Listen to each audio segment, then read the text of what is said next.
Assalamualaikum warahmatullahi wabarakatuh. Jangan lupa tonton Tabung Wakaf Umat Official, subscribe, like, and share.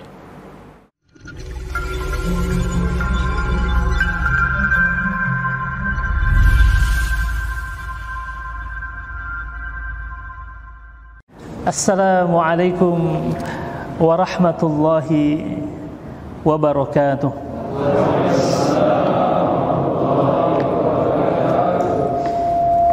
Alhamdulillahilladzi ja'ala Ramadhana mitmaran li khalqihi yatasabaquna fihi fasabaqa qaumun fafazu wa takhallafa akharuna fakhabu. Ashhadu an la ilaha illallah wahdahu la sharika lah wa ashhadu anna Muhammadan abduhu wa rasuluh. Allahumma salli wa sallim wa barik ala nabiyyina Muhammadin sallallahu alaihi wa ala alihi wa ashabihi wa man tabi'ahu bi ihsanin ila yaumiddin. Amma ba'du. Tiada Tuhan selain Allah yang maha gagah. Dialah Allah yang maha baik. Kebaikan Allah selalu meliputi kehidupan kita. Nikmat Allah hadir di setiap desah nafas kita, ada di setiap detak jantung kita. Bahkan pada setiap aliran darah yang mengalir ke sekujur tubuh kita adalah karunia Allah yang tiada bertepi. Karenanya kita tidak akan pernah bisa melepaskan ketergantungan kita kepada Allah Azza wa Jalla. Sampai kapanpun kita amat sangat membutuhkan Allah dalam kehidupan ini. Dan Allah Azza wa Jalla nyatakan hal tersebut di dalam Al-Quran.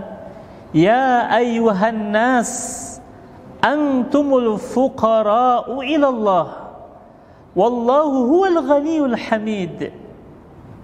Wahai sekalian manusia, kalian, kata Allah, fuqara, fakir, tidak punya apa-apa, amat sangat membutuhkan Allah Subhanahu wa ta'ala. Dan Allah maha kaya lagi maha terpuji. Atas kesadaran bahwa kita tidak memiliki daya dan kekuatan di hadapan Allah Azza wa Jalla, karenanya kita selalu memohon kepadanya. Iyyaka na'bud wa iyyaka nasta'in. Jangankan untuk melangkahkan kaki kita, mengayunkan tangan kita, membuka kelopak mata saja, sekiranya Allah Tabaraka wa Ta'ala tidak memberikan pertolongannya kepada kita, maka sungguh sulit bagi diri ini untuk membuka kelopak mata. Karena itulah Rasul alaihi salatu wassalam mengajarkan kita sebuah doa, di mana Rasul amat sangat menganjurkan doa ini agar selalu kita mohonkan kepada Allah Tabaraka wa Ta'ala, terutama salat fardu, terutama setelah salat fardu. Dan doa ini Rasul alaihi salatu wassalam wasiatkan pada saat itu kepada seorang sahabat yang bernama Mu'adz bin Jabal, di mana Rasul sebelumnya menyampaikan pesan cinta kepada Mu'adz bin Jabal dengan menggenggam tangan Mu'adz dan mengatakan, ya Mu'adz, uhibbuka fillah. Wahai Mu'adz, aku mencintaimu karena Allah Subhanahu wa ta'ala. Karenanya di dalam Islam, cinta karena Allah ini begitu sangat agung nilainya. Cinta karena Allah ini begitu sangat mulia di sisi Allah. Bahkan dalam sebuah hadis, Rasulullah sallallahu alaihi wasallam bersabda, hadis yang diriwayatkan oleh Imam Muslim. Apa kata Rasul? Innallaha ta'ala yaqulu yaumal qiyamah, sesungguhnya Allah kelak di hari kiamat akan berfirman di hadapan seluruh manusia, di hadapan seluruh hamba-hambanya. Apa yang disampaikan oleh Allah Tabaraka wa Ta'ala? Ainal mutahabbuna bijalali. Mana, kata Allah, orang-orang yang dulu katanya saling mencintai karenaku. Karena itulah Rasul alaihi salatu wassalam seringkali menyampaikan pesan-pesan cinta kepada para sahabatnya. Al-yauma, hari ini, yaitu di hari kiamat itu, azulluhum fi zilli, aku akan naungi mereka dalam naunganku. Yauma la zilla illa zilli, hari di mana tidak ada naungan kecuali naungan dariku. Karenanya salah satu golongan dari 7 golongan yang kelak akan mendapatkan naungan dari Allah Tabaraka wa Ta'ala adalah al-mutahabuna fillah, orang yang saling mencintai karena Allah. Pernah satu ketika ada seorang sahabat duduk di samping Nabi Muhammad sallallahu alaihi wasallam. Lalu lewatlah seorang sahabat di hadapan Rasul dan sahabat yang duduk bersama Nabi. Lalu sahabat yang duduk di samping Nabi Muhammad mengatakan, "Ya Rasul, aku mencintainya karena Allah." "Hal a'lamta? Apakah engkau telah memberitahunya kalau engkau mencintainya karena Allah?" Kata sahabat tadi, "Belum wahai Nabi." "A'limhu, kalau begitu kabarkan dan beritahu dia kalau engkau mencintainya karena Allah." Begitulah Nabi Muhammad sallallahu alaihi wasallam menanamkan cinta di tengah-tengah para sahabatnya. Dan cinta yang dibangun oleh Nabi Muhammad adalah cinta karena Allah Tabaraka wa Ta'ala. Di mana ketika cinta yang dibangun karena Allah, itulah yang tinggi, itulah yang agung, itulah yang mulia di sisi Allah Tabaraka wa Ta'ala. Jadi Nabi pada saat itu kepada Muaz mengatakan, "Ya Muaz, uhibbuka fillah, aku mencintaimu karena Allah." Ya mungkin tabu hari ini diungkapkan ya Pak ya. Tapi itu nyata terjadi di tengah-tengah para sahabat Nabi Muhammad. Karena kalau kita buka lembaran sejarah para sahabat Rasul, bagaimana mereka bersaudara, mungkin kita akan mendengarkan kisah ini seperti kisah di negeri Nokeng. Karena tidak terjadi hari ini. Mungkin ada, tapi sangat jarang terjadi tentang cinta persaudaraan karena Allah Azza wa Jalla. Namun para sahabat Rasulullah sallallahu alaihi wasallam membuktikan mereka saling mencintai karena Allah Azza wa Jalla. Dikisahkan Pak, ada seorang sahabat Nabi Muhammad alaihi salatu wasallam. Saya tidak tahu kenapa dipanggil Masruq. Nama aslinya bukan Masruq, tapi dia digelari Masruq. Dan dalam bahasa Arab Masruq ini artinya orang yang dicuri. Mungkin ada riwayat kenapa dia dipanggil Masruq. Tapi yang jelas dalam buku itu disebut ada seorang sahabat Nabi namanya Masruq. Masruq ini statusnya adlan dainan saqilan, dia punya hutang yang sangat banyak. Dan dia punya saudara namanya Khaythama. Khaythama ini juga statusnya sama, adlan dainan saqilan, punya hutang yang sangat banyak. Jadi 2 orang yang bersaudara ini sama-sama punya banyak hutang. Dan saudara di sini bukan saudara ikatan darah, tapi yang dipersaudarakan oleh Rasul antara kaum Muhajirin dan kaum Ansar. Ya, bukan saudara sekedar ikatan darah, tapi persaudaraan di dalam Islam. Nah, 2 orang yang bersaudara ini dan dua-duanya punya hutang. Suatu ketika Masruq yang punya hutang ini pergi ke tempat Khaythama berhutang. Dia bayarkan hutangnya Khaythama tanpa sepengetahuan Khaythama. Dan ternyata diam-diam Khaythama juga pergi ke tempat Masruq berhutang dan membayarkan hutangnya Masruq tanpa sepengetahuan Masruq. Jadi pada saat mereka akan membayar hutang mereka, tiba-tiba dikatakan oleh pemilik harta di mana mereka berhutang, "Hutang engkau telah lunas." Hari ini kira-kira ada nggak Bang itu? Pas mau bayar hutang, "Pak, hutangnya udah lunas tuh sama Bapak Fulan." Ya salam. Tapi saya masih menjumpai ada orang seperti itu. Ya, walaupun mungkin sangat jarang, 1 di antara 1000, tapi saya masih menemukan ada orang yang seperti itu. Di lain kesempatan Ibnu Umar radhiyallahu anhu mengisahkan, "Uhdiya rajulun min ashabi Rasulillah sallallahu alaihi wasallam ra'sa sya." Ada seorang sahabat dikasih hadiah kepala kambing. Ya, bukan kepala kambing bulat-bulat Pak, sudah dimasak. Ya, mungkin di Pak Syafiq sukanya kepala kambing diapain Pak? Kari. Di kari ya. Anggaplah kari kepala kambing. Dihadiahkan kepadanya kari kepala kambing. Di saat dia butuh dengan makanan tersebut. Tapi apa yang dia sampaikan kepada orang yang mengantarkan kepala kambing itu kepadanya? "Akhi fulan ahwaj minni ilaih." Saudaraku fulan lebih butuh daripadaku, tolong antarkan kari kambing ini kepadanya. Coba Pak, dia butuh nih. Dia butuh dengan makan. Tapi dia ingat ada saudaranya lebih lapar dibandingkan dia. Dia bilang apa? "Akhi fulan ahwaj minni ilaih." Saudaraku fulan lebih butuh, tolong antarkan kepala kambing ini kepadanya. Pergilah orang yang mengantarkan ini kepada orang yang kedua berdasarkan rekomendasi orang yang pertama. Sampai di hadapan orang yang kedua juga bilang, akhi fulan ahwaj minni ilai, saudaraku fulan lebih butuh daripadaku, antarkan saja kepadanya. Singkat cerita Bapak Ibu sekalian, kepala kambing ini balik lagi kepada orang yang pertama. Namun setelah melewati 7 orang di mana mereka ditawarkan kepala kambing dan mereka menolak karena ingin mendahulukan saudara mereka dibandingkan dengan mereka sendiri. Begitulah Rasul alaihi salatu wasallam membangun persaudaraan di tengah-tengah kaum muslimin. Dan karenanya Allah ingatkan dalam surat Ali Imran, Uzkuru ni'matallahi alaikum idh kuntum a'da'an fa'allafa baina qulubikum fa asbahtum bi ni'matihi ikhwana. Jadi salah satu nikmat Allah yang Allah sebutkan di dalam Al-Quran adalah nikmat persaudaraan. Namun pertanyaannya adalah sejauh mana kita merasakan bahwa persaudaraan itu adalah nikmat? Subhanallah. Lihat Bapak Ibu sekalian, hari ini nilai-nilai persaudaraan itu tergerus dengan 1001 alasan,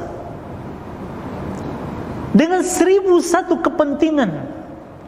Kita baru kemudian menyatakan saudara kalau kita butuh dengan orang itu. Padahal makna al-hubbu fillah, mencintai karena Allah, disebabkan karena di dalam diri seseorang itu terdapat sifat di mana Allah mencintainya. Jadi persaudaraan itu tidak dibangun di atas kepentingan, tidak dibangun di atas pangkat dan jabatan, kekayaan, ketampanan dan kecantikan, tapi karena di dalam diri saudara kita itu terdapat hal-hal yang menyebabkan Allah cinta kepadanya. Karena itulah kita nyatakan cinta kita kepadanya. Karena itulah kita ingin membangun persaudaraan dengannya. Karena persaudaraan di dalam Islam itu kekal sampai nanti di surga Allah Azza wa Jalla. Dalam sebuah hadis riwayat Imam Muslim, Rasul alaihi salatu wasallam bersabda, apa kata Nabi Muhammad? Idza dakhala ahlul jannati al-jannata, ketika para penghuni surga telah masuk ke dalam surga, fayashtaqul ikhwanu ba'dhum ila ba'din, orang yang di dunia mereka bersaudara karena Allah Azza wa Jalla, di surga nanti yashtaq, merindukan satu dengan yang lainnya. Merindukan. Kemana nih Pak Syafiq? Di mana kira-kira tinggalnya sekarang? Masya Allah. Itu muncul di hati orang-orang yang bersaudara karena Allah di muka bumi ini. Di mana tinggalnya Pak Khairul? Masih di Harapan Raya atau di mana? Ketika kerinduan itu muncul, kata Nabi Muhammad,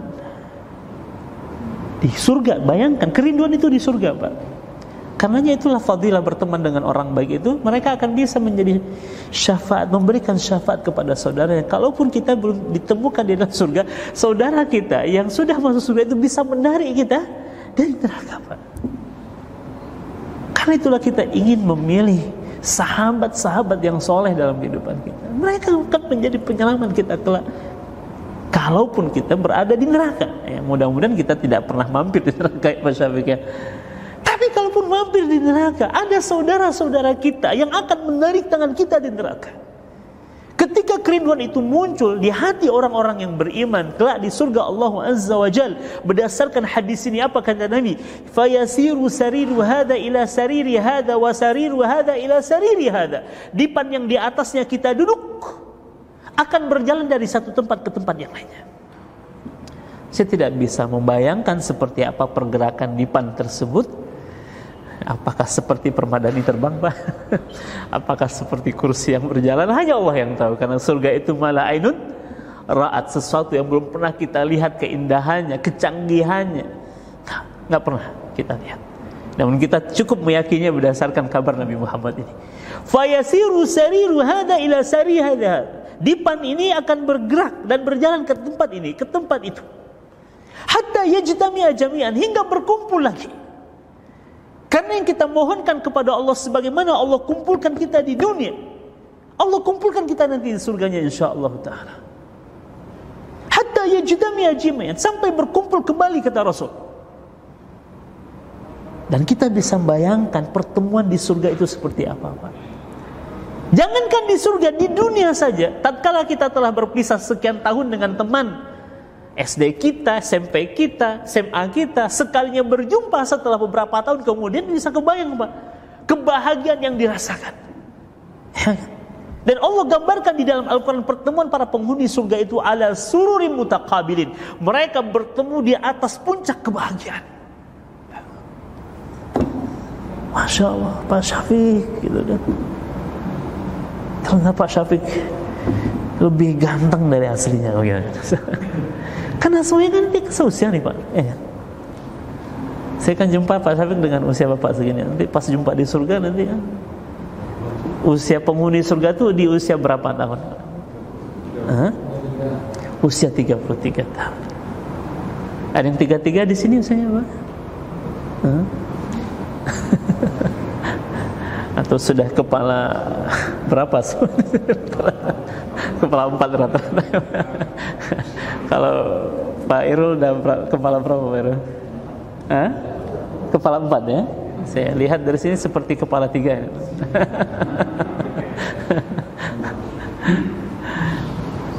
Usia 33.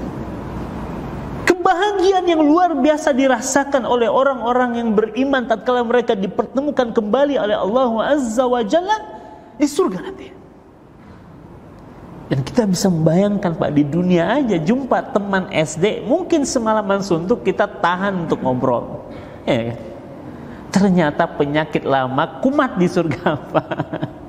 Di surga para penghuni surga ini juga ngerumpi. Tapi isi rumpian yang berbeda. Apa dialog penghuni surga? Dalam hadis ini disebutkan, fayaqulu ahaduhuma li sahibi, salah seorang di antara yang lainnya akan mengatakan kepada saudaranya, ta'lam mata ghafarallahu lana, wahai saudaraku, tahukah engkau kapan dulu Allah mengampuni dosa kita? Subhanallah. Mereka akan mengingat memori-memori indah mereka selama di dunia.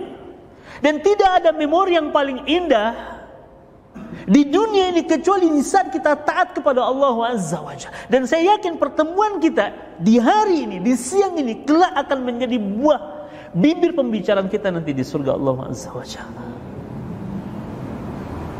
Karena itulah kenapa kita harus menciptakan momen-momen indah di dunia ini, Pak. Jangan rusak momen kita di dunia ini dengan pertikaian, tapi ciptakan momen indah untuk menjadi buah bibir pembicaraan kita di surga Allah Azza wa Jal. Sebagaimana dinyatakan oleh Rasul dalam hadis ini, ta'lam mata ghafarallahu lana, wahai saudaraku, tahukah engkau kapan dulu Allah mengampuni dosa kita? Dan dialognya ini dengan bahasa Arab, Pak Syafiq. Bahasa Ocu, bahasa Minang, bahasa Jawa, bahasa Sunda tinggal. Yang kita gunakan hanya satu, al-lughah al-arabiyah, karena dia adalah bahasanya ahlul jannah. Ya, karena itulah Imam Syafi'i rahimahullah dalam sebuah pendapatnya dia mengatakan belajar bahasa Arab hukumnya wajib.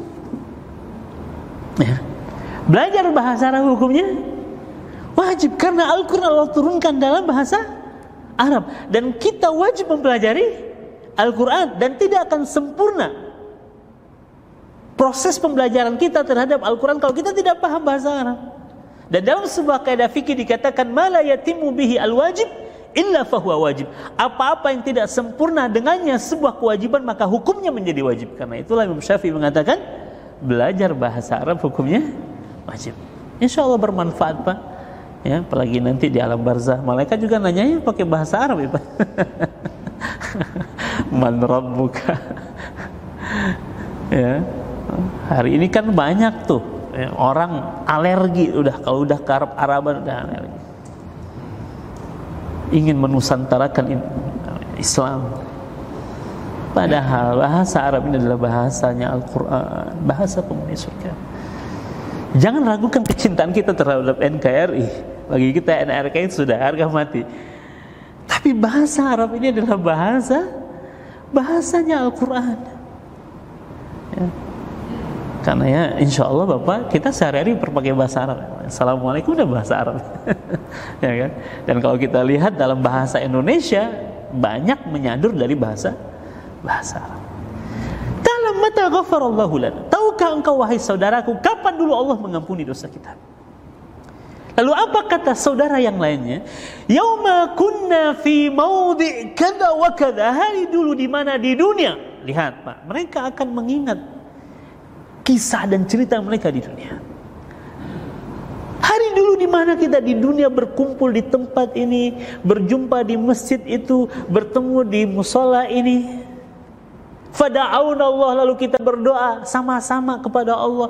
Faghafara lana, di saat itulah Allah dulu mengampuni dosa kita. Subhanallah. Tuh, Pak. Karenanya apapun yang kita lakukan di muka bumi ini kelak ini akan kemudian menjadi memori yang kelak akan kita ceritakan kembali. Karenanya ciptakan momen indah dalam kehidupan kita. Dan tidak ada momen yang paling indah untuk kita buat kecuali momen di saat kita taat kepada Allah Azza wa Jalla.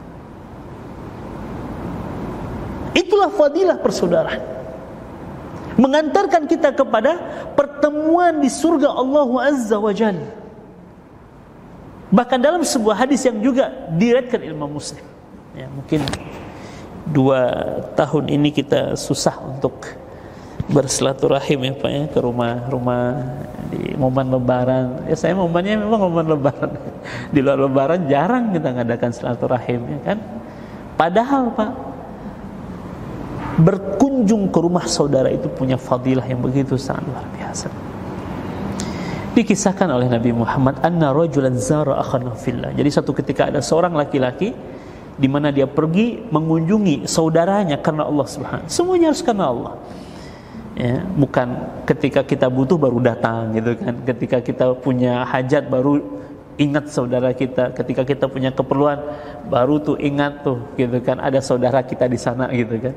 Di luar daripada itu lupa kalau kita punya saudara. Nih ada orang dia datang ke rumah saudaranya nggak ada alasan apa-apa, cuma karena Allah Subhanahu wa ta'ala. Di tengah jalan kata Nabi Muhammad, fa arsadallahu lahu malak, Allah utus kepadanya seorang malaikat yang telah merubah wujudnya menjadi manusia biasa atas izin dan perintah Allah. Malaikat akan datang. Jadi bisa jadi ya, mungkin ada di tengah kita malaikat nih Pak. Coba lihat kiri kanannya Pak, ada yang tidak dikenal. Bisa jadi Pak, Allah utus malaikat gitu kan kepada hamba.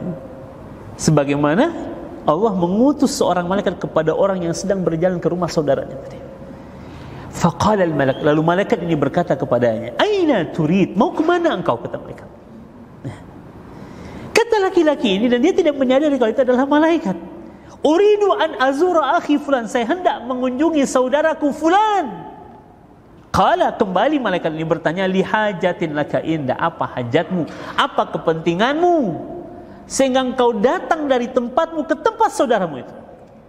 Dia bilang apa? Lah, nggak ada hajat apa-apa, nggak ada kepentingan apa-apa. Jadi bukan karena ada kesulitan dia datang ke saudaranya, nggak ada hajat apa-apa. Qala fima, kalau begitu ngapain engkau datang jauh-jauh dari tempatmu ke tempat saudaramu? Lihat jawabannya Bapak Ibu saya. Uhibbuhu fillah, aku mencintainya karena Allah. Jadi nggak ada alasan dia untuk datang ke tempat saudaranya kecuali hanya rasa cintanya karena Allah Subhanahu wa ta'ala. Tatkala malaikat mendengar jawaban dari orang ini, malaikat ini bilang apa? Fa innallaha arsalani, sesungguhnya Allah mengutusku, ukhbiruka, untuk mengabarkan kepadamu, bi annahu yuhibbuk, bahwasanya Allah cinta dengan kau. Subhanallah. Kabar yang langsung datang dari langit mengabarkan Allah cinta kepadanya. Disebabkan apa? Lihubbika iyyahu, karena cintamu kepada saudaramu itu Allah cinta kepada engkau. Bukan hanya sampai di situ, kabar berikutnya adalah laqad aujaba lakal jannah, dan sungguh telah Allah tetapkan bagimu surga. Lihat Pak, tempat kerja kita ini juga peluang amal bagi kita, peluang kita untuk merajut tali persaudaraan. Jadi kita bertemu bukan hanya karena asas pekerjaan, tapi memang Allah takdirkan kita bertemu di satu tempat bekerja Kalau kita sia-siakan nih pertemuan kita di tempat ini, maka tidak ada manfaatnya pertemuan kita. Karena itulah kita patut membangun hubungan kekeluargaan, persaudaraan. Paling tidak karena Allah, karena Islam, karena iman kita bersaudara. Dan bukan di atas kepentingan, bukan di atas kebutuhan, baru kita nyatakan kalau kita bersaudara dengannya. Dan kalau kita sudah menyatakan persaudaraan, maka tunaikan hak-hak persaudaraan. Selama ini kita hanya mengaku diri kita bersaudara, tapi hak-hak persaudaraan kita tidak pernah menunaikannya, Pak. Hak saudara kita ada pada diri kita yang harus kita tunaikan. Ada hak saudara kita di lisan kita, ada hak saudara kita pada harta kita, ada hak saudara di hati kita, tunaikan tuh, Pak. Jadi kita hidup di dunia ini bukan berbicara tentang diri kita saja, tapi Allah Subhanahu wa taala ciptakan kita memang hidup berjamaah, hidup bersama-sama, hidup dalam sebuah komunitas, hidup dalam sebuah lingkungan. Dan tidak akan sempurna iman kita, kata Rasul dalam sebuah hadis, la yu'minu ahadukum hatta yuhibba li akhihi ma yuhibbu li nafsi. Tidak sempurna iman seorang mukmin hingga dia mencintai saudaranya sebagai dia mencintai dirinya sendiri. Maksudnya apa mencintai saudaranya seperti dia mencintai diri sendiri? Dia memperlakukan orang lain sebagaimana ia ingin diperlakukan oleh orang lain. Kalau kita ingin dihormati, maka hormati orang lain. Kalau kita ingin dicintai orang lain, maka cintai orang lain. Kalau kita ingin dihormati oleh orang lain, dihargai oleh orang lain, hargai orang lain. Perlakukan orang lain sebagaimana kita ingin diperlakukan. Itu makna la yuhibbu ahadukum hatta la yu'minu ahadukum hatta yuhibba li akhihi ma yuhibbu li nafsihi. Dia memperlakukan orang sebagaimana dia ingin diperlakukan orang lain. Artinya dia memperlakukan orang dengan baik. Tunaikan hak saudara kita di lisan kita. Ya, apa hak saudara kita di lisan kita, Pak? Satu adalah tahan lidah ini untuk tidak menyakiti perasaan orang lain. Nabi Muhammad itu paling jago menahan dirinya untuk tidak melukai perasaan orang lain, Pak. Pernah suatu ketika ada seorang sahabat Nabi datang kepada Rasul dalam keadaan bajunya ini ada bekas safron di bajunya. Tahu safron? Pak Safik tahu safron ya? Enggak tahu safron. Safron ini minuman, Pak, ya, minuman, dan dia memiliki khasiat yang luar biasa. Sangat masyhur sekarang. Bahkan dia jadi obat, dia salah satu obat alternatif. Tapi dia adalah memang memiliki khasiat yang sangat banyak. Nah, warnanya kuning. Warna safron ini kuning. Nah, sahabat ini baru saja minum safron dan meninggalkan bekas di bajunya. Nabi ketika melihat bekas kuning di baju sahabat ini kurang nyaman, Pak. Tapi Rasul tahan dirinya untuk tidak berkomentar terhadap safron yang ada di baju sahabat tadi. Sehingga ketika sahabat ini berlalu, lalu dia sampaikan, Rasul sampaikan kepada sahabat yang, tolong sampaikan kepada sahabat tadi agar dia membersihkan bekas safron yang ada di bajunya. Rasul tahan dirinya, Pak, tidak berkomentar. Kenapa? Karena Rasul menjaga perasaan sahabatnya. Karenanya hak persaudaraan di lisan kita, tahan diri kita, jangan berkomentar buruk. Justru yang dianjurkan oleh Nabi Muhammad apa? Idkhalus surur, membuat orang lain bahagia. Apa susahnya kita sedikit memberikan pujian kepada saudara kita sehingga dia bahagia dengan apa yang kita sampaikan? Wah, Pak Syafiq hari ini nampak lebih muda dari hari-hari sebelumnya. Mohon maaf ya Pak ya, saya kenalnya cuma Pak Syafiq saja. Kalau saya kenal yang lainnya, saya akan menyebutkan nama yang lainnya. Apa susahnya untuk sekedar memberikan pujian? Wah, Bapak hari ini nampaknya cerah sekali wajahnya, seperti cerah mentari di pagi hari. Menyebarkan kebaikan dengan kata-kata yang membuat orang lain bahagia. Apa susahnya, Pak? Di saat idkhalus surur, membuat orang lain bahagia, itu bagian daripada sedekah. Kalau kita sungkan bersedekah dengan harta, setidaknya sedekah dengan kata-kata yang baik. Sebagaimana hak saudara kita di lisan kita dengan cara apa? Mendoakan. Coba, siapa di antara kita yang tadi baik sebelum sholat atau ketika sholat atau setelah sholat yang berdoa untuk saudaranya? Ada? Bu, ada yang di dalam doanya menyebut tentang saudaranya di dalam doanya.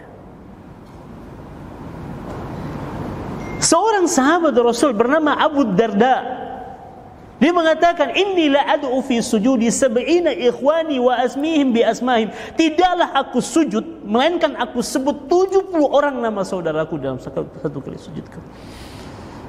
Dan ini yang lakukan di salat sunnah, bukan salat fardu.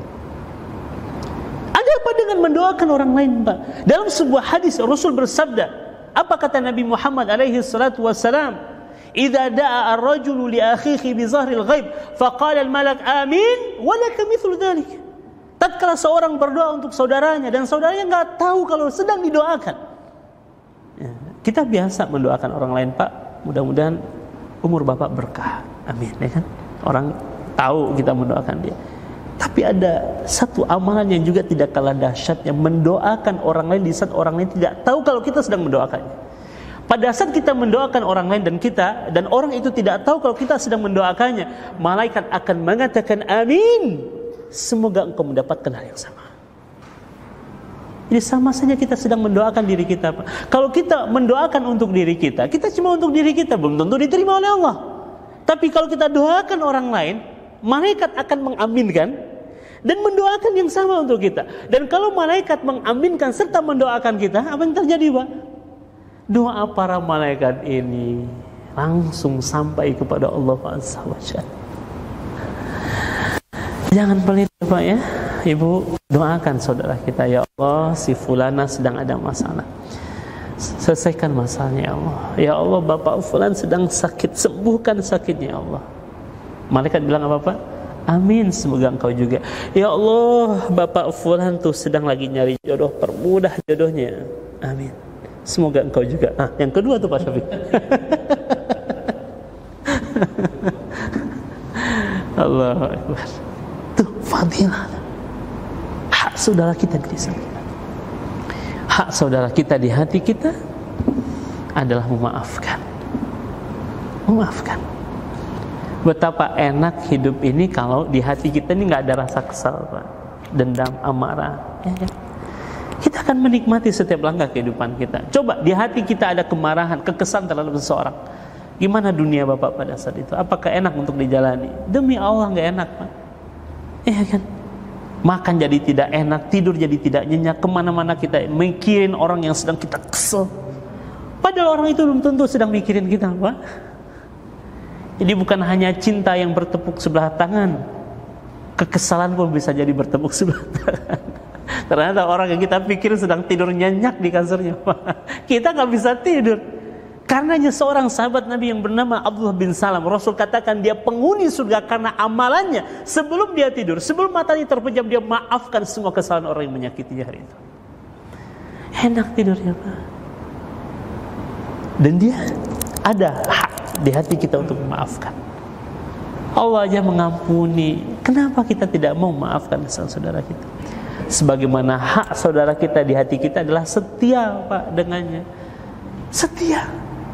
Mau hidup, mau dia mati, kita setia. Lihat bagaimana Nabi Muhammad setia dengan Khadijah radhiyallahu anha. Sejak Khadijah yang menjadi istrinya sampai Khadijah telah meninggal dunia. Bahkan setelah Khadijah meninggal dunia, lihat bagaimana kesetiaan Nabi Muhammad SAW. Rasul tuh kalau menyembelih kambing, itu ada potongan-potongan daging yang Rasul siapkan untuk teman-temannya Khadijah. Itu bentuk kesetiaan Rasul terhadap Khadijah. Dan juga sahabat-sahabat yang lain. Rasul menceritakan kebaikan-kebaikan sahabat-sahabat. Karena kesetiaan itu bagian daripada hak saudara kita. Sebagaimana di dalam harta kita juga punya hak saudara kita. Dan jangan sampai mereka menyampaikan pesan pertolongan dulu, baru kemudian kita menolongnya. Sebelum mereka mengeluarkan pesan pertolongan, bantu mereka, Pak.